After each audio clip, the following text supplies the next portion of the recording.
Welcome to the Every Night is Game Night preview series, the show where designers and publishers share their passion and answer critical questions about their Kickstarter projects. If you're on the fence about a pledge, this is the show for you.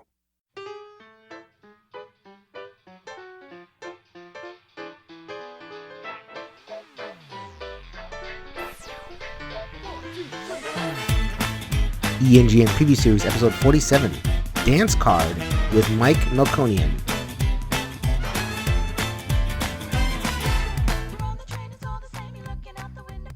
Yo, my peoples, what's up? Welcome back to the Every Night is Game Night Preview Series. I'm your host, Jason. Thank you so much for joining us. You know I love my card games. You know I love my games with interesting play, thematic ties, and boy, do I have a project here for you. This is Dance Card.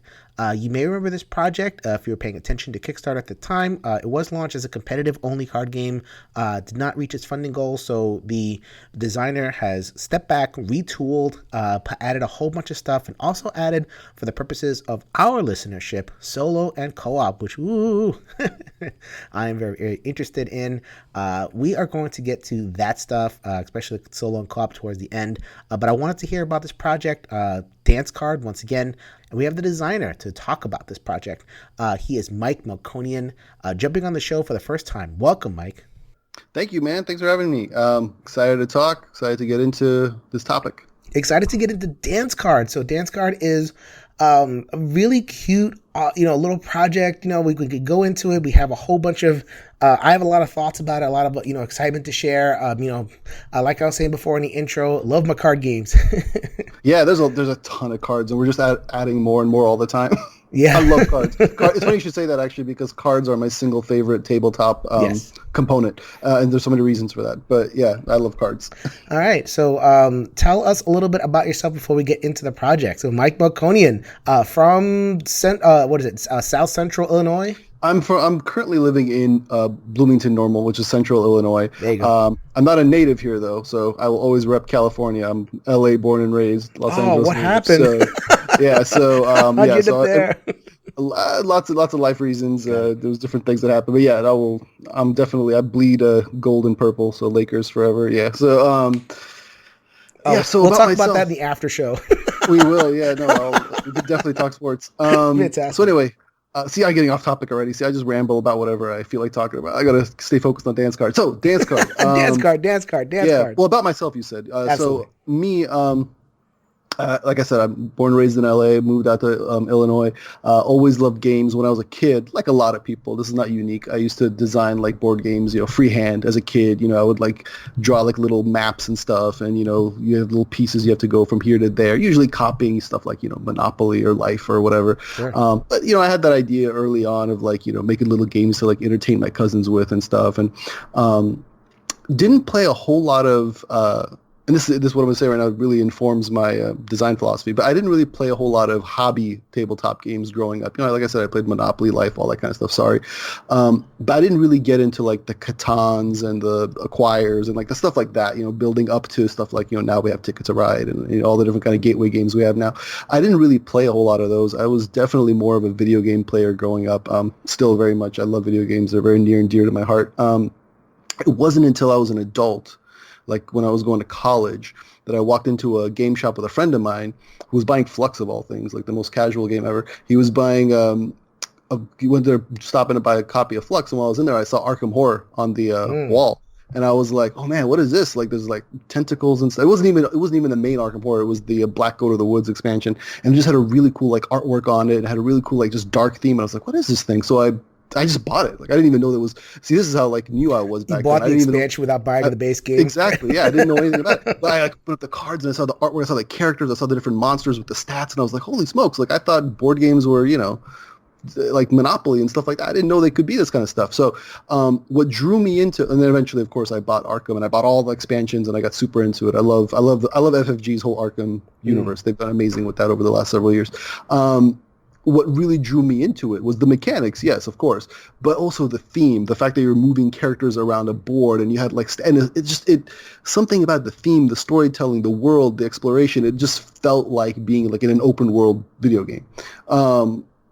And that's what drew me in. That was like what really got me into it, was the theme and the exploration, right? And that's something I still really like in board games whenever I can get that out of a board game. It doesn't mean I don't like, stuff like Sagrada or Azul or whatever. I love games like that. I can definitely enjoy abstract games. But what got me into the hobby as an adult were games like that. Games like Time Stories. I love Time Stories. It's probably my favorite game of all time. Just really like thematically driven kind of games. That's what I like. Even though I like all these different genres, I do always return. The ones I'm most passionate about are always those big, like, thematic games with a lot of components. People call it Ameritrash, whatever. I wear that name with a badge of honor. I love it. So those are definitely the games I'm most passionate about. And those are the kind of games I want to make and bring to people because, if someone who grew up playing mostly video games and stuff like that, if I can get into this, tabletop world, I want to also provide that to other people, as well as create a really fun strategic experience for people who are already into tabletop games and already into that world. So anyway, so that's a lot of sort of like how like I came to this. I'm not someone who grew up with this. I didn't have like a lot of my friends, their parents who are gamers and they're kind of already teaching their kids to be playing, various tabletop games with them and stuff. And I think that's great. I didn't grow up that way. I just kind of stumbled into it like, 5-6 years ago, and I haven't looked back. And I can't wait to not just be a consumer and a fan in this industry, but also maybe give something back that people can enjoy and relate to and have fun with. And that's definitely the idea behind Dance Card. All right, so let's get to Dance Card. Is this the first board game design from Cardboard Console? It is. It's not the first board game designed by me, but it is because I've designed a lot of games that haven't gotten published necessarily yet, but I've designed a lot of games that have gotten pretty far in the prototype phase.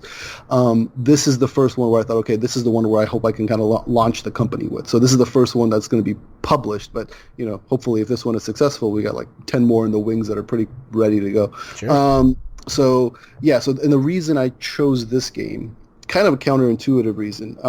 So Dance Card is, like we've been talking about, is very thematic, and the basics, idea of it for people who don't know is the setting is it's a high school dance, it's a homecoming dance. You're in Saxon High, that's the name of the high school you're in. There's 32 students. They're all very unique, diverse students. They're all out on the board at the same time, and when you start the game, you pick a dance card. It's a card called a dance card. Why the name of the game is Dance Card. And just like sort of the old, there's a thing called dance card that's like a Victorian idea that like people used to have like at balls and stuff, where you would have a card that you would write your dance partners on, and that's who you would go and dance with, and it would go in that order, That was sort of the idea, the inspiration. But our dance card is much more simplified, basically. You pick a dance card. It has the student you're going to be playing on it, so you know which one of these 32 students that are out on the board, which one of them is you. And then it lists your 3 partners underneath you. Their portraits are underneath you. And your goal, it's a very simple goal, is to move around the board and perform dance actions with each one of those partners. And then if you're successful at your dance action, you put a success token on there. If you're not successful, you put a failure token on there. First person to have 3 successes wins the game. It's a very straightforward concept. You have 3 dance partners, you go for them, you try to dance with them. Now, what makes it more tactical and kind of keeps it going is that theme of being in high school. So obviously you're a student in high school, and a lot of stuff comes with that. Like, you have a lot of nerves. You can't just walk up to anybody and start dancing with them. You have to kind of prepare. You have to kind of like psych yourself up. So there's all kinds of different things you can do. You can like go to, like, for example, like you can go like, dip into the restroom for a minute and like splash some water in your face, kind of nerve up, get some of your nervous energy out, and then head back out on the dance floor. You can, use your friends to give you moral support, because just like how in high school everybody had their clique, right? When you pick a character, you also have a set of friends, and if you keep your friends around, they give you moral support. It makes your dances better. You can also, your dance partner, they have their own friends, so you can go find them and talk to them, and they can give you advice, give you some, details on like, oh well, if you want to, impress so and so, do this dance move, and that kind of helps you out. So you can like get like an extra point for that. In addition to all the things that can help you, you can also have to avoid certain things that can get in your way. For example, just like in high school, everybody had kind of a rival, like that other person that just you never got along with. They can kind of give you, just like your friends can give you bonuses, your rivals can give you penalties, so you kind of want to keep them away. In addition to that, all of your dance partners have crushes, which unfortunately are never you. You're never the actual crush of your dance partner. So you want to keep the crush of your dance partner far away because otherwise they'll get distracted and they won't want to dance with you. And on top of all that, you have the chaperones walking around. You got teachers walking around who are kind of mood killers, and you kind of want to avoid them because they kind of, it's not fun to dance in front of your teacher, right? So there's all these different mechanics that kind of overlap on this very simple idea of just dance with 3 people. But all the stuff you can do, and by the way, you don't have to do every single one of these things. You can pick like 2 or 3 of them to do, or avoid 2 or 3 of the penalties or whatever. So everybody's play style is going to be a little bit different, and that's something I really gravitated towards because. You could just be really brave. Like, you know what? The heck with it. I'm just going to go for it and ignore all the penalties and just show up and roll the dice. You could do that. You absolutely could do that, and you probably won't succeed, but you can do that because that's the thing. It's not. I'll be very upfront about it. This is not like a perfect analysis Euro type game where there's no chance involved. There is, but the point is that there's dice rolling, but there's also a lot of dice mitigation involved. So is there dice resolution? Is the dice roll that moment that decides success or failure? It is. So it's kind of like, if I was to make a comparison, it's something kind of like Elder Sign. If you've played Elder Sign, where you kind of get your dice pool together and roll it, and you match the symbols and the numbers up. It's not exactly like that, but it's sort of like, that's a good reference point for people who played it.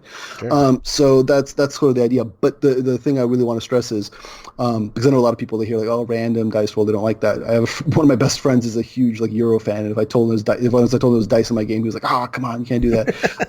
But then he played it and he realized what I was doing, which is, the dice rolls, of course, they're random, but what you can do is you can play different smooth moves cards. Of course, the dancing game, right? So you learn different moves, and what the moves are, for the most part, they all do different things, but for the most part, what they do is they mitigate the dice. So let's say you rolled, a symbol, of one kind, but you really needed a different symbol to impress it. Well, you can play a card that changes one symbol into another, or let's say you needed to roll at least, a numerical result of, 5, let's say, right?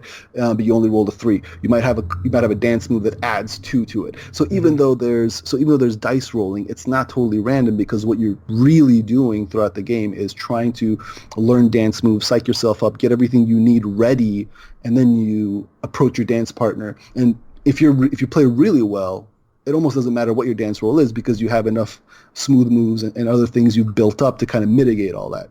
So in a way, it's kind of like a push your luck, right? Because you could, like you said, you could just go straight for the dance, and you have a 1 in 100 chance of winning. That is possible, but what happens is, if you fail at a dance, you put a failure token on that partner, and it takes a lot of turns to try and get rid of that failure token, and you can't dance with them again until then. So it's a trade-off. You can risk it, sure, but then you're gonna risk also losing a lot of turns trying to make up for that loss. So there's a lot of different ways of playing. And the other thing that I really want to point out too is, like I said, we have 32 students in the game. So huge different cast of characters you can pick from, and they all have different relationships to each other, right? So for example, this character has a rival that's actually another character that might be a player in the game, or maybe another player in the game is one of your dance partners, and you're trying to find them, and they're trying to get away from you because they don't want you to dance with them, because then you're going to get closer to winning, right? Which has created some funny situations on the board. Every character also has their own unique, like I said, set of friends, their own unique set of dance partners and rivals. They also have their own unique ability. So another thing I'm really a big fan of is asymmetrical play. I don't like when, not to throw any shade on anybody who does games like this, but I don't like it when the art is different, but all the play is basically, all the factions are basically the same, they just have different art, or all the characters are basically the same, they just have different art. I understand why some games do that, but for me, asymmetrical is a really big thing. If I'm going to play as, I don't know, Naomi, that's a character in the game, right? If I'm playing as Naomi, I want that experience to be very different from playing as, for example, Taylor, right? They have very different abilities, they have very different friends, they have very different a different makeup of characters on their dance card. That's really important to me, because in theory you could play dance card 32 times with a different character every time, and you have to adapt to a different play style every time. Because just like in high school, some kids are really popular, so they use that to their advantage. Some kids are really smart, right? They're just very they have really good wits and they're clever, right? Some kids are they're really outgoing and they're really good at dancing. Okay, so so there's a different kind of student, different kind of character that fits all these different archetypes, and I wanted to really express that through the theme and the mechanics. That was a really big deal for me, was to make sure I pushed that. Okay, so high school. right? I was a high school teacher, that's why part of the reason, and I've also been a chaperone. Oh, nice. You're represented in the game. I totally am. That big dork with the tie. Begging people to like, okay, put more clothes on, please. Stop doing that to your partner. You're the reason why some players are failing their dance roles. Yeah. Move along, sir. Yeah. So I mean, so I have a personal attachment to the theme, but I can see a situation where it's cute, but it's kind of narrow. In a sense, where like, well, I mean, not everybody has the same experience of high school. Like you look at the board and it kind of looks a little bit disco-ish, which, it has very, very bright colors and, the different dance moves are kind of evocative of a little bit of an older vibe. I mean, I guess I'm trying to look at it from a perspective of a backer, looking at it going, okay, is this a game for me? And high school is so particular, everybody has a different experience of high school. Some high schools were, lots and lots of dances. Some high school didn't have a dance at all. And every kid is so different. So it's like with Arkham, everybody thinks tentacles are cool. Like it speaks to something. But with high school, it feels like it might be a little bit of more of a limiting thing, kind of limiting the appeal of it. I mean, did you grapple with that, and how did you deal with it? Oh man. Oh yeah. So I'm still grappling with it in the marketing. So it's both.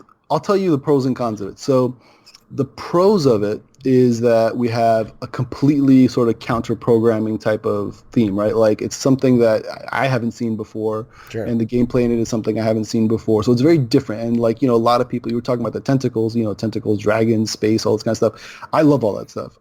But, at some point, like, how many times am I going to see an elf who's an archer? How many times am I going to see a freaking dwarf that has an axe? Like I've seen this like a million times. And a beer. An axe in one hand and a beer in another. That's all you get. Exactly. Like, I mean, come on. Like, put a little bit of effort into it. Like, I don't know. Like I get kind of frustrated with some of that stuff. So on one hand, it's a very different theme that might catch people's eyes, like even if people aren't necessarily the right market for it or they don't want to buy it, when they walk past it at a convention or somewhere I'm demoing it in a store or something, people stop and look at it because they're like, what is this super colorful board? And like, what are all these different characters? So it's very eye-catching. I think the theme also speaks to a lot of people who, this is something that I want to touch on a little bit. We can go into it depending on if you feel like your audience is interested in this. We can go more into this, but I think the contemporary theme of it, is what draws a lot of people in who maybe otherwise wouldn't maybe pay attention to a game or a tabletop game. So, for example, having a high school that's set, a very contemporary high school. I know you said some of the dance moves that were kind of evocative of an older time period. That's interesting because I feel like people bring their own interpretation to it, because a lot of people also look at it and say this is very contemporary because of the hairstyles and the clothes and all that kind of stuff and the artwork, so and the diversity and everything. So actually, some people come into it and look at it and say, oh, this is a very modern, contemporary theme. Other people maybe bring their own experiences to it and think it's kind of older like you did. And I think that's actually interesting. I think that's actually a strength of it, that people can do that. The fact that it's a very contemporary game, one of the things I've heard a million times is, oh, my kids love it because they see a character that looks just like them or looks like just like one of their friends. Or, one time I was showing this to my friend of mine and he said, that's my daughter. That character right there, that's my daughter. I've never even met his daughter, but like, he's like, that's her, right? So one of the demographics I'm chasing, not the only one, but one of the demographics I'm chasing is that sort of parent gamer demographic, because I've noticed this. A lot of my friends who are gamers, they're all like dudes in their 40s who have kids, right? Like that's mostly who I know who games. And I'm like, well, what do you play with your kids? Like, what do you have that they can relate to? And not much. So one of the things with Dance Card is, look, your kids can be into this, your teenagers or whatever, they can see this and they'll see themselves represented in this game. And I think that's a lot of it too is the pushback I've gotten from people. A lot of the sort of like, oh, who cares about high school? Oh, who cares about dancing? I won't go into specifics, but it's coming from a very specific demographic. I won't mention what that demographic is, but it's a very specific demographic. It's very closed off mystery to new things. Whereas I've had a lot of, for example, black players or Latino players, or like gay or trans players telling, hey, you have a character, like you have a girl character in the game who all their dance partners are girls, and I'm like, yeah, because that's what the real world is like. I look outside, I see, not everybody is straight necessarily, but they gravitate to. That wasn't, by the way, that wasn't me. I wasn't trying to make a statement, and I wasn't trying to be, hip or social. I was just making a game that like represented the world outside my window, and by doing that, I I feel like I drew in this audience of people who were very like interested in playing like a diverse cast of characters and very, different, just different personalities and different walks of life and different skin tones and backgrounds and all this. People were really into that. So I definitely wanted to jump on that just to kind of get a clarity point in there. What came first? Did the game about high school come first, and then as people like looked at it, diversity kind of came in, or did you always want to make a diverse high school game and then people kind of gravitated towards that package? It was always there because partly, so here's the cool thing about Dance Guard for me as a designer, the theme and the mechanics arrived at the exact same time. Sometimes you don't get that and it's really frustrating, and sometimes you have to let it go. There's been a lot of games where I thought of a really cool world for the game, really cool theme for the game, but I just couldn't get the mechanics working, and I've spent a lot of time spinning my wheels, and eventually I got to give up on the idea. When you can have a theme and a mechanic come to you at the exact same time, that's the idea to pursue. And in the case of Dance Guard, the idea was, okay, I want a game that has a large cast of characters that all know each other in some way, whether they're friends with each other or they're not friends with each other or they want to dance with each other, whatever it is. Because if you look at the dance card, if you actually look at the component called the dance card, it's just like, it's got like 16 different faces on it. And it shows how all the different students are related to yours, what their social relationship is to you. I said I knew I wanted to have that, and I wanted to have that be some kind of representative on the mechanics. So all the different relationships you have actually affect how you do in the game, who you avoid, who you try to be near, X, Y, and Z. So immediately I knew I wanted a big cast. So I came up with 32 characters. Now, from a matter of practicality, if you have 32 standees on the board, they can't all look the same because you're going to spend forever trying to figure out which character is which, where's that one guy I'm trying to find. If they all look the same, you're not going to be able to see that. So from a practical mechanics point of view, it just made sense to have a very diverse cast. You can't have all the characters be one ethnicity or one gender or whatever. It won't. You'll take forever trying to find your character on the board. There's 32 of these things. But as soon as I said, okay, so this is going to be, we're going to have this many characters who are of this ethnicity, or this many characters who dress this way, or this many characters that have this color hair or whatever, that was actually a mechanical necessity that also became a very strong thematic and social, I would say, commentary in the game too of diversity. So those two things came together like hand in hand perfectly, and also just a lot of other things came together perfectly. Like, okay, so if I'm going to do this game, I need a board. What's the board going to be? Oh, well, it's going to be the dance floor. Obviously, the dance floor is the board. Okay, great. So there's a lot of other things, you need abilities that can like mitigate the moves or mitigate your dance rules. Well, what are those going to be? Oh, well, obviously dance moves. So I made smooth moves cards. Okay, great. So the theme and the mechanics came as one package, which was great. And the friends and the moving around, the tactical movement. I mean, exactly, yeah. And the kind of like it has to be dice. Like you can't just build up and like you say before, like Euro style. Like you can't just kind of make it happen. Like there's that pulse pounding excitement of will she say yes or no? Yeah. And you have to have some kind of randomness element to it. And the dice are a nice tactical way, the original way of doing that. So I guess kind of all that comes together. Yeah, definitely. And so as far as like the diversity angle, that was something that just kind of came natural, and I just put it in there, and I didn't do it in any kind of like, I don't think so. I don't think I did it in any kind of way where I was trying to like, trumpet it to everybody. Hey, look, like virtue signaling. Hey, look, isn't it nice how like, diverse my game is? Come support me. I didn't do that. I just wanted to, because also part of it is, like I said before, I'm born and raised in LA. My parents are immigrants. I grew up around people who are immigrants. Like, it's like it just comes naturally to me. I'm never gonna sit to design a game and be like, oh, everybody has to be one ethnicity, or whatever. Like that's never gonna be me. That's not what I grew up in. So sure. It very much came naturally to me. But what was interesting is even though I didn't give it a lot of thought, I just did it sort of naturally. The people's reaction to it really kind of took me back. I mean, the first time I playtested this game, it was still a prototype. It was still like, with like hand-drawn characters and stuff. It was like really, really basic. But I playtested it with a couple of friends of mine who happened to be in a relationship together. Two guys, they're in a relationship together. They're two of my best friends. I playtested it with them, and they pointed out to me that like, wait, I just got a character who's all their dance partners are guys. I said, yeah, of course I put something like that in there. I didn't, I'm not going to release a game that's, nothing but hetero characters, and then people get mad at me that I left them out. I'm not going to do that. He's like, no, but you thought of that. And I'm like, yeah, I mean, it came naturally. And it didn't mean anything. It wasn't anything that I had to like struggle with or think about to add. Like it just came really naturally. But what I wasn't expecting was how much that would mean to other people. Mm-hmm. And I've had a lot of people come and tell me, look, I love the fact that there's, an equal number of female characters in the game as there are male characters. I'm really happy that you have black characters or Latino characters. The most ironic freaking thing in this game is there are no Middle Eastern characters, and that's what I am. That's the most ironic thing is I left my own people out. But that's hopefully what the sequel will have if this was successful. Cool. Anyway, whatever. I don't want to get too off topic. Just to kind of, because it sticks out about this game, and you had a lot of feedback from it. And I mean, we don't have to imagine kind of critical elements of the game. I mean, I think, but from what you're describing, we kind of imagine exactly who would have a criticism of the game. So, I mean, is it something where, God, yeah, it's such a tough thing because like obviously you don't want to push anybody away from the game. So, I mean, is there any kind of accommodation for a person who kind of thinks differently and has different opinions about that? Or is it just like, all right, I'm just going to put it out there and do whatever?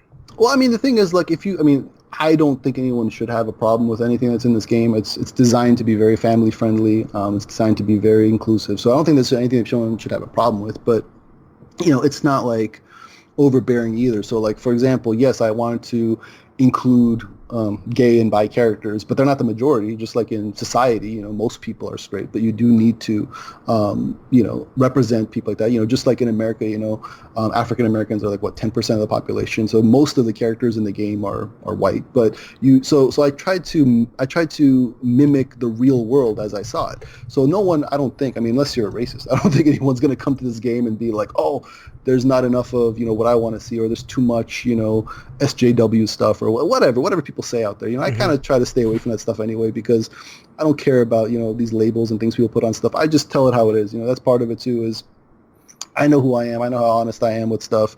I tell it how it is. I try to be as honest in my games as possible, my game designs as possible. I'm not making a political statement necessarily, but at the same time, I call BS where I see it, and I try to include the truth where I can. And it just felt like the right move. And I think part of it also, real quick, if I could add, I think the fact that it's a contemporary theme makes a big difference, because there's a lot of board games. I'm by no means am I trying to say that I'm the only game that includes characters who are of color or anything like that. Definitely I'm not. Mm-hmm. But I think the fact that it's a contemporary theme makes a big difference, because you can be an African-American looking character, for example, in Charterstone, which has, if you play Charterstone, all the little characters, they're all different. Sure. They're Asian, they're black. It's wonderful. But that's a make-believe world. That's very different from you're a Latino character in a high school in 2019 in America. That's very different, and representing that world, wearing the fashions of today and the music of today. You have characters who are wearing like hip hop clothes. You have characters who are wearing all the different kinds of music of today. That sends a different message. It's a different message when you're talking about, a kid who's, bi or gay or lesbian in high school today, 2019, with the way the society is right now. That tells a different story. And like we were talking about in the beginning, this whole conversation started with theme and telling a story and creating a world. And the most important thing I wanted to do was create a believable world that these characters live in, and that world is our world for the most part. So that was really important to me, because I wanted people to see themselves in that. All right, so I think we covered thematics and mechanics. It's a simple game mechanically. It's tactical card play, and I'm talking about set collection. You have to collect your set of 3. You do, and some of them get tough. Some of them get real tough. And then dice rolls, mitigation, all that kind of stuff. Yeah. I think people have a sense of what they're getting. What I was mentioning before, alluding to earlier in the show, was we're a podcast that's generally focused on the solo cooperative things, not exclusively. Yes. But it's something that these are the games that I play. I'm a dad, not so much time for co-op gaming, and I've always been a social servant. So I'm always been a social servant. So co-op is one of my favorites. I said, this is a competitive game. However, I was going to ask if there is room in the design for solo and or co-op, and it seems like there is. Yes. So up until, maybe a week or two ago, for the last couple of years I've worked on this game, it's always been designed as a competitive game, 2 to 4 players, competitive. Whoever gets their first 3 dance partners first wins. That's how it's been the whole time. And in some ways, I took a poll actually the other day of my dance card community. I think you mentioned this earlier. There's a community online. If you go to dance card, if you search dance card in Facebook, you'll see the community group. There's like 400 people in it or something. We all pretty tight group over there. Anyone's welcome to join if you're interested. I took a poll. I said, hey, here's 3 different play styles, competitive, cooperative, solo. What is your preference? I mean, you could like all 3, but which one is like your favorite one? And by far, cooperative was number 1, the top one. And then I think solo and competitive were kind of equal. And that really opened my eyes because I'm thinking here, okay, I'm designing a game with a theme that lends itself very well to kids. Parents are going to want to play it with their kids. Do parents want to play against their kids? Or do they want to like learn the rules and teach their kids and help their kids?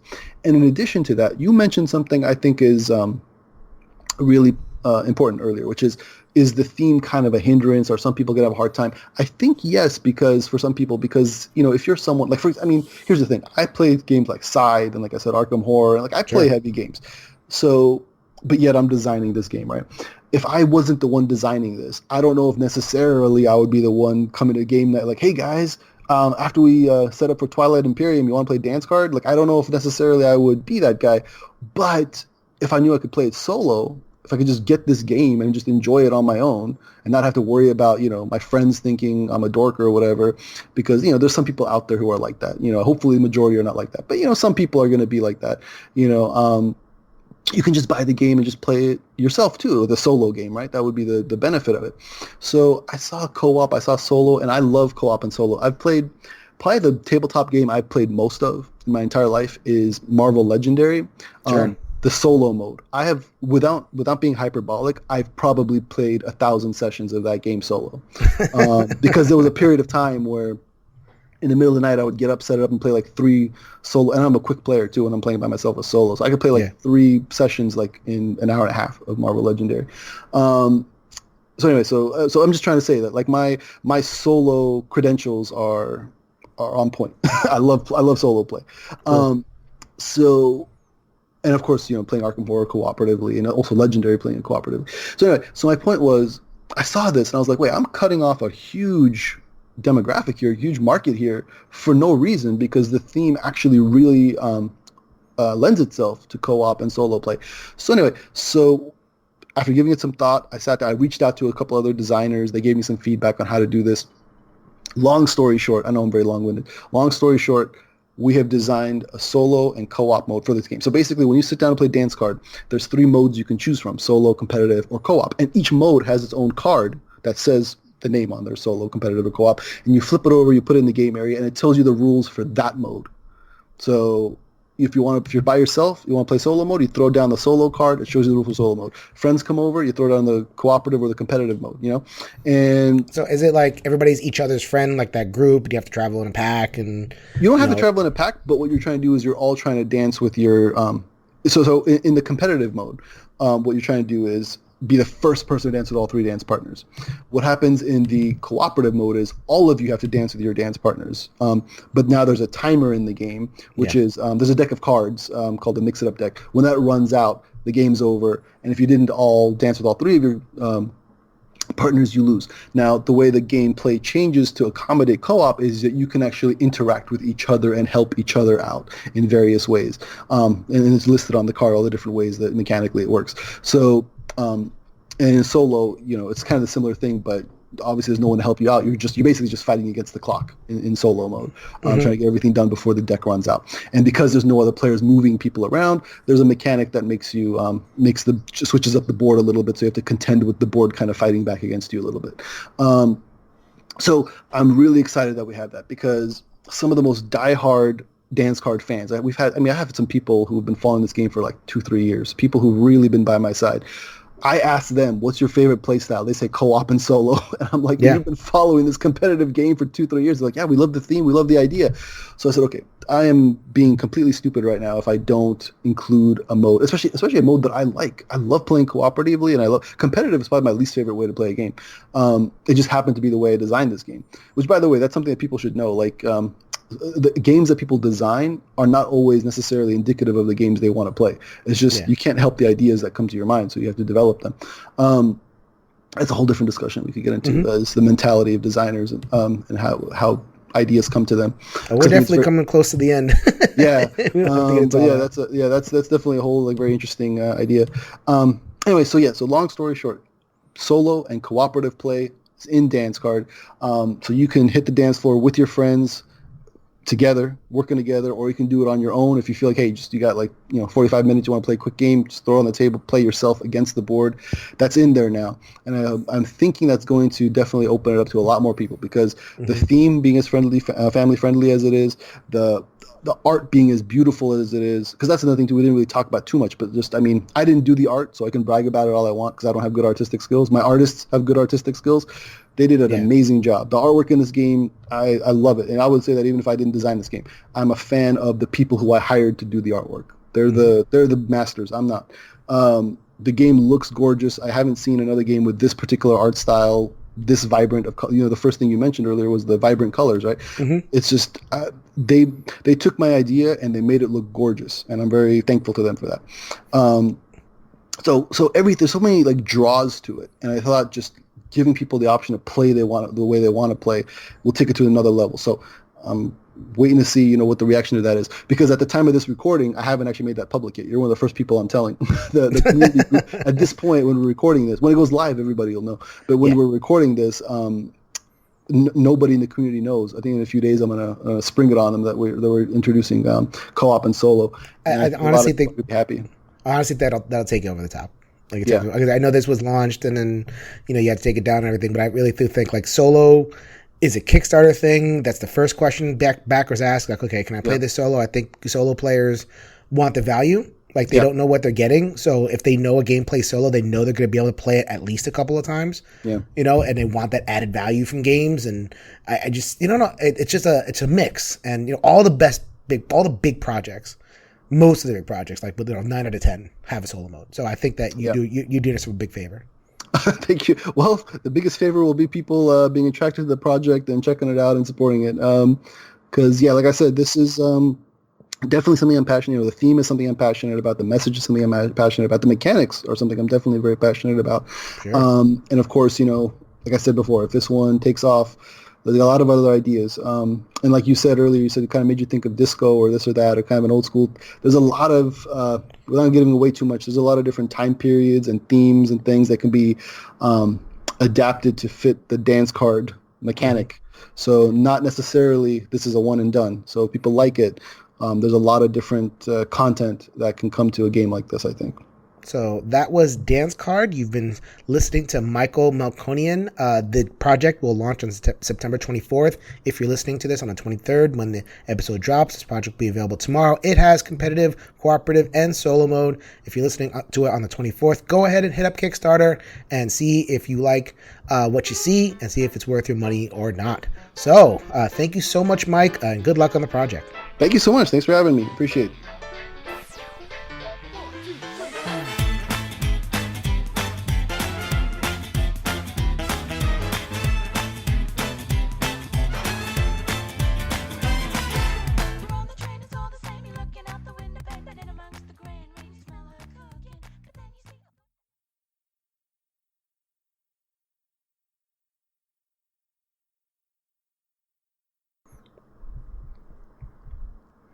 All right. So just very, very quickly. I hope that was good. The passion will come through, and people, I get a lot of people listening to it. I usually hit about 1,000 people just like on the first day or two. Cool. So I'm hoping, and I think solo and co-op will make people excited and everything. But a completely off topic, just because I'm curious. Over under on Lakers wins this year. Oh, they're not going to win. You don't think they're going to win a lot of games? You don't think LeBron has a? They're not going to make it to the playoffs. I don't think. Really? Wow. I know. So many Lakers fans are like, no. What are you talking about? This team is awesome. No, it's not. LeBron's awesome, but he can't carry the whole team. And some of the other players are good. And Anthony Davis is a good addition, but skeptical. I'm very skeptical because here's the thing too. I'm also a big Clippers fan, obviously. And 3-4 years ago, people were like, oh, you have the big three. You got Blake, you got Jordan, and you got Chris Paul, right? Oh, man, we're definitely going to win this thing. Finally, the Clippers are going to shine. What happened? They got to the playoffs, and they fizzled out. Every year, they got to the playoffs, and then they fizzled out. Because as good as they were, the team around them wasn't that great. So and that was with three amazing, I think those three players, Blake Griffin, Chris Paul, and DeAndre Jordan, I think those, nobody agrees with me, but I think those are three of the best together, not since like, I don't know, Wade, Bosh, and Wade, Bosh, and LeBron were like a three, a big three. I feel like they were also like a big three, and they even couldn't get their team to the top. So yeah, you've got LeBron, you've got Anthony Davis, but I don't know. Yeah, and you got Kyle Kuzma. You got a lot of, you're gonna have a lot of us getting really excited, but they're not gonna make it. I think it's what's gonna happen. Well, I am definitely a Nets fan. I'm very excited. Oh man, you've had very little over the years. You've had very little to be excited about. But maybe now. I mean, I was a big Jason Kidd fan when I was a kid. Okay. That's the kind of guy that I am. I'm like, assists and, being giving and all that kind of stuff. Like I was into that. Yeah. I didn't root for the people that would score 35. Like I hated Kobe. He would score 50 and then have one assist. And I'm like, that is not basketball. I'll be honest with you. A lot of Lakers fans, they won't admit it to non-Lakers fans, but like among family, they'll admit it. They don't like Kobe. I don't. I've always said he's like not even anywhere near my top 10 favorite Lakers of all time. He was a good scorer or whatever. He was a good guard, but I mean, I don't think he was a good person. I don't think he brought the team together. If anything, I think he was such an intimidating figure that he pushed the team apart. Right. Like his what was it? His rivalry with Shaq or whatever. He pushed Shaq out. Like if he wasn't selfish, he could have. You guys could have won more championships with Shaq. We could have, right? And for as much crap as Howard gets, Dwight Howard, you know what? I think he could have been good. It's just that I think he didn't want to share. I think he just felt like Kobe was trying to hog too much of the spotlight, and there was kind of a tension there. I think the best person who the two. Here's my okay. This is how big this is. Sure, go for it. Very inside here. My favorite big three of the modern era. My favorite big three of the old era is Kareem, Magic, and James Worthy. Worthy, I got. Yeah, those are my favorite big three of the old times. Mm-hmm. But like of the last 10 years, let's say. Probably Garnett, Pierce, and Allen. No, it's actually the only time I liked Kobe is Kobe, Jordan Fisher, and Pau Gasol. Pau Gasol is Jordan. Like one of my favorite Lakers of all time. And you know why that worked?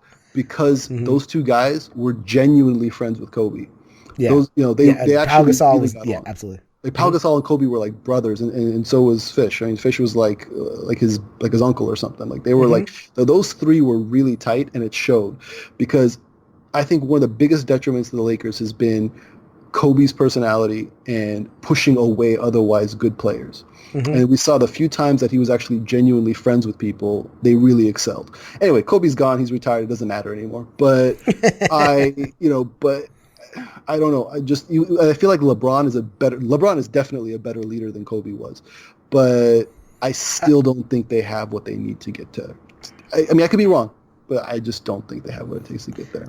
I mean, I even question LeBron's leadership. Like I really do. I mean, there's a lot of guys that don't want to play with him. He demands a certain type of guy that's willing to defer. And if you're all that type of guy, then great, and he's going to get you paid, and he's going to clog up your cap. He's done it every single place where he's gone. The league is littered with J.R. Smiths and Tristan Thompsons and Chris Andersons and like these people that LeBron likes. It's like, okay, pay him or I will leave. Yeah. And now it's like, okay, we're in Lakerville, and look who's around. KCP and Rajon Rondo. It's like, these are jabronis. Yeah. And Rondo's I think past his prime anyway. So Rondo's way past his prime. I mean, I am a big Rondo fan from back. I love watching those Laker teams, but he's toast. He's cooked. Let's move on, and you can't because there's no other talent. What do you think is the team to watch this season? Like the real, honest, they're probably going to make it to the finals.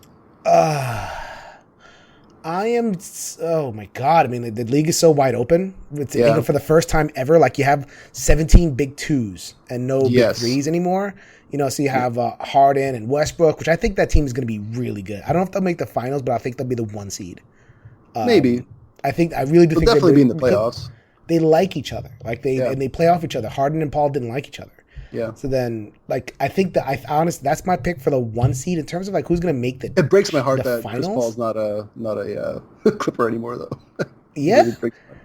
he like at the end it was ugly at the end. They didn't like he's worn out his welcome everywhere he's gone. Yeah. You know, because he's such a strong personality and he's screaming at people. But how many times are you going to get to the playoffs and fizzle out? Like, how many times can you be as good of a player as Chris Paul is and, like, see it fall apart over and over and over again because your teammates just aren't up to snuff? You know, like, I think he just got sick of it. I mean, I think that he wears people down. Like, I really do. Like, I think that he is so yelly and screamy and, you know, like, he's always, like yelling at people. Like, if you watch the latter half of the Clippers run, nobody liked him. Like, and he turned Blake off, and he turned DeAndre off, and he turned like JJ Redick. JJ Redick gets along with everybody. He was like my. You know what he was? He was your 3-point insurance, is what he was. Sure, I love JJ Redick. Anytime the Clippers were down, JJ would like jump behind the 3-point line and get a 3-pointer in. Like, you win with guys like JJ Redick. You do him and Barnes and Matt Barnes and like all those guys who were on the Clippers, and I think they're all on different teams now. I don't even know if any of them are. Everybody is scattered to the winds. Yeah, so. You know. Oh man! So I think Houston would be the 1 seed. Who's gonna win the West though? That's good. You know what? Yeah. I'm gonna say this. Denver. Really? If you watch FIBA right now, okay. Nikola Jokic he's Larry Bird. Like his passing is unbelievable. Okay. And their younger players are starting to take a step up. I like continuity. Like, you know, I think if you look at the teams that really make it, unless they're like have transcendent talent, then the continuity is going to absolutely shine through. And they have a trade to make. Like if they trade for Bradley Beal from Washington, then I really think that. That's what my prediction. My prediction is midseason trade for Bradley Beal, and then they're going to make the finals. We'll see, man. We could talk about it again when we get closer. Yeah, no. Yeah, we'll see. We'll when the expansion of Dance Card hits Kickstarter, we'll come back and yeah, exactly. Hopefully that'll be towards the end of the season and everything's going great. Hopefully, I got it's talking about Dance Card again. Like I'm depending on what podcast I'm on or whatever, I got to be a little bit gotta be careful about what I say because like the whole like diversity angle, it's like such a hot topic, which shouldn't be, but. You know, there's a lot of. It is. I mean, it is what it is. I mean, people really feel that way, and I have a lot of people like in my kind of sphere where I am. That's just I'm cool with it. Just keep it out of my leisure. You know, I don't want to see it, so to speak. I'm not against it. People do whatever they want, but like I don't need to see it. Yeah, so to speak. And like that may like we may think of that speaking from ignorance, but like I don't know. Like I have a hard time.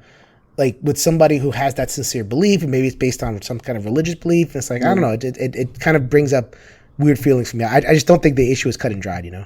Yeah. Well, I think because here's the thing, I don't really fit on either side too easily. Like, I mean, I'll be honest. I mean, I'm a pretty liberal guy, I think, but like I don't think I'm super on either one side because at the end of the day, when you go too far left or too far right.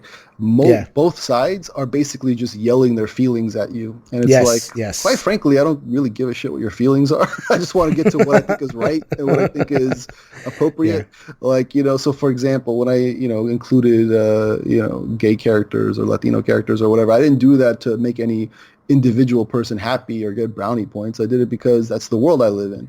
Also, the world I live in is that most people are straight. Most people in America are white. They're still the majority, so most of the characters are straight and white. I just tried to make the game look as much like the real world as possible, Right. And some people are going to say, oh, you're pandering, or some people are telling me I didn't do enough. Oh, my God. What I got hit on? I got hit on not having more overweight characters. Dance Card is fat shaming people, they told me.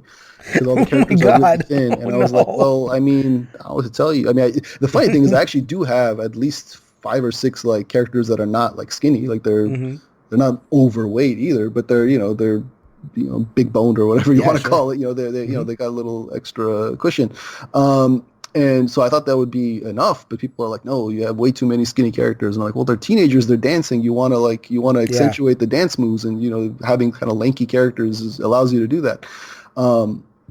people said I wasn't inclusive enough because I only had one character in a wheelchair, and I'm like, how many first of all, how many characters in a wheelchair have you ever seen in a board game? And Right. second of all, how many do you expect me to include on this game of 30? Are you telling me that more than 1 out of 32 people that you see on the street are in a wheelchair? What are you telling me? Like, you Right. know, so I've actually got it from both sides. I got people telling me that I'm some sort of SJW virtue signaling libtard. I've gotten that from people, and I've also gotten from people that I'm, this like just, horrible, Right. white guy. I'm not even white, but like a white guy that doesn't understand it, and how dare I try to like capitalize on people's identity and blah blah blah. I got it from both sides, and like that's the thing. It's like, man, I don't That's fit another nowhere. thing. Yes, like, people like, what is white? Like people think of Cubans as white. It's like, no, that's not. No, that is not correct. Is that are you Cuban? I'm not Cuban, like Puerto Rican. Like Puerto Rican, it's a little bit more obvious that I'm not white. But like a Melkonian, is that Serbian? No, that's Armenian actually. But Armenian, got it. I was close. Yeah, no, that's good. Geographically. Yeah, so ethnically Armenian, but my dad's side is Iranian. Like they're from Iran, and my mom's side is like from the Soviet Union, Russia, that area. So yeah, I got all kinds of weird shit. I heard like all kinds of like different languages growing up. So, yeah. So anyway, so I just try to represent that world, but people don't like it because they don't want to necessarily see the real world. They want to see the world that they want to see. So they want to just play games, so to speak, as if there's a such thing. Yeah. Anyway, I don't know. That's just something I find interesting. But like I said, I try to like not talk about that too much on the air when I'm doing different interviews and stuff. Because I'm probably going to cut that part down, just to kind of like make the point and then move on, because like if this was I do topical podcasts, like I've talked about colonialism and slavery and that kind of thing in board games in my podcast, because I like to get topical. I'm interested in this stuff, but I was like, okay, here's some game talk, here's like a music break, and then we're gonna get into the complicated stuff. And then when it comes to the preview stuff, it's like, all right, you're here to have fun. You can't avoid this because it's in your face. A black kid, a wheelchair kid, all kind of stuff. But it's like, all right, let's just move on.